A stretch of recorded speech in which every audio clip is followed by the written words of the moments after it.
നമുക്കിന്നൊരു mutton stew വെച്ചാലോ? പെട്ടെന്ന് വെക്കാവുന്ന ഒരു മട്ടൻ സ്റ്റൂ, എളുപ്പം വെക്കാം. നമുക്ക് രാവിലെ ആകുമ്പോൾ ഭയങ്കര തിരക്കല്ല, അപ്പോൾ എളുപ്പം വെക്കാവുന്നത്. അപ്പം ഞാൻ സ്റ്റൗ കത്തിച്ച് പാത്രം വെച്ചിട്ടുണ്ട്. ഞാൻ എണ്ണ ഒഴിക്കുവാണ്, ഇടുവാണ്. പച്ചമുളക്,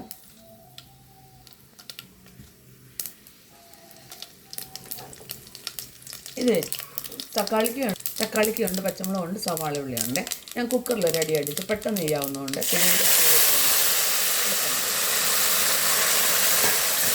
അതിനോടൊപ്പം തന്നെ ഇഞ്ചി, കറിവേപ്പില, വെളുത്തുള്ളി അത് ഇതിനകത്തിടുവാണ്. നമ്മുടെ സവാളയിലൊന്ന് വന്നിട്ടുണ്ട്. ഞാൻ കിഴങ്ങും ക്യാരറ്റും ഇടുവാണ്. അത് കുക്കറിലൊന്ന് വേവിച്ചാൽ കേട്ടോ, പെട്ടെന്ന് വെച്ചാൽ എല്ലാം വഴണ്ടിട്ടുണ്ട്. ലേശം മല്ലിപ്പൊടി, ഇച്ചിരി മതി, ഒത്തിരി മല്ലിപ്പൊടി ഉണ്ട്. ഞാൻ സ്റ്റൂവിന് അങ്ങനെ ഒത്തിരി മല്ലിപ്പൊടി ചേർക്കാറില്ല.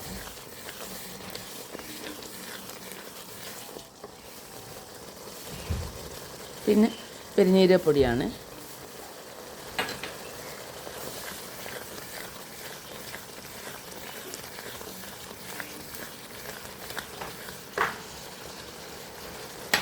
അവിടെ കുക്കറിൽ വേവിച്ച് കുരുമുളക് പൊടി, മഞ്ഞൾപ്പൊടി, ഉപ്പും കൂടി ഇട്ട്, കുരുമുളക് പൊടി, മഞ്ഞൾപ്പൊടി, ഇതും കൂടി ഇട്ട് കുക്കറിൽ വേവിച്ചാണ് മട്ടന്.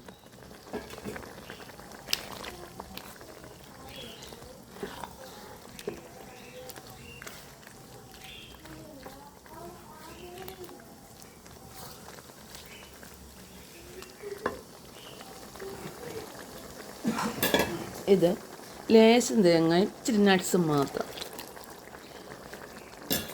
കൊഴുപ്പ് കിട്ടും, നല്ല കൊഴുപ്പ് കിട്ടും. അതുകൊണ്ടാണ് ഇച്ചിരി തേങ്ങ, പച്ചത്തേങ്ങ അരച്ച് നല്ലതാണ് കേട്ടോ.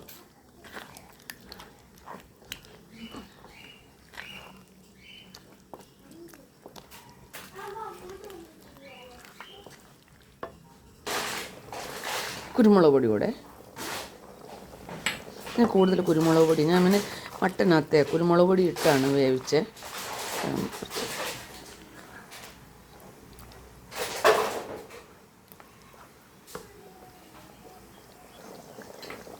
ഇത് തേങ്ങാപ്പാലാണ്.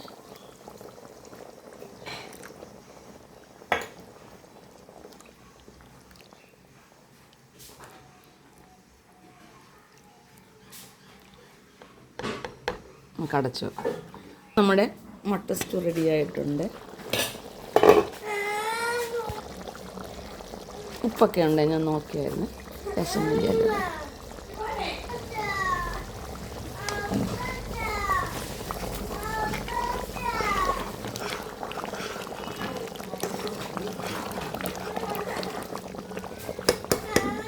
നമ്മുടെ മട്ടൻ സ്റ്റൂ റെഡി.